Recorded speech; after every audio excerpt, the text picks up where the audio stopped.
Hi, here we go again. Video 3A ended rather abruptly because I made a mistake in the zooming. So this is a continuation where we had just looked at the volume of the piece of glass, the glass food container, and this was the water that was displaced out of the spout, and it turned out to be 120 mils of water was displaced by the glass. So if we put that into the calculations, the glass weighed 282 grams and we had 120 mils of water displaced. So to work out the density, 282 divided by 120 is 2.35 grams per cc or grams per mil. And that shows that glass is heavier than water and sinks, or more dense than water and sinks, and that's hardly a great surprise. So let's go on to something more extreme.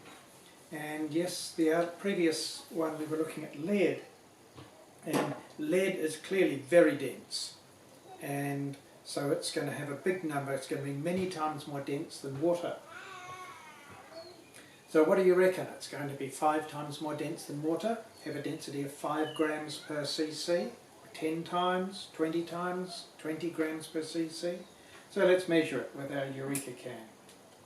So if we put a little catching there, we've already weighed it.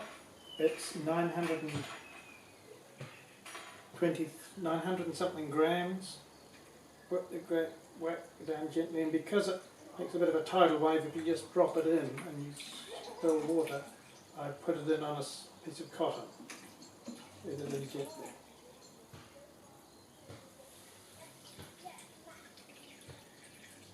And so while that's settling, I was thinking of mentioning one of the reasons that lead is used in bullets is because it is so dense. It has a lot of momentum and a lot of punch to it, if you like. And that's why when, for safety reasons of not poisoning ducks by them eating lead pellets from shotgun pellets that fall down in ponds when people are shooting ducks, sometimes they end up, the living ones eat the pellets. They are now using non-lead shot made of a different metal, more like steel. And it doesn't have the penetrating power that lead does because it doesn't have the same density. And the most dense metal, or one of the most dense metals, is actually uranium. That's radioactive in a lot of its uses.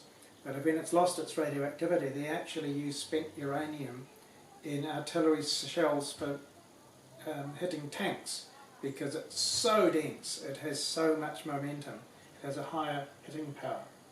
Just thought I'd tell that. Okay, so the lead has stopped just about dripping, and if we look at how much we've got there,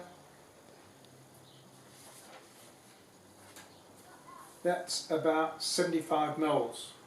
75 mils of water came out from the lead, and if we do the calculation on that, you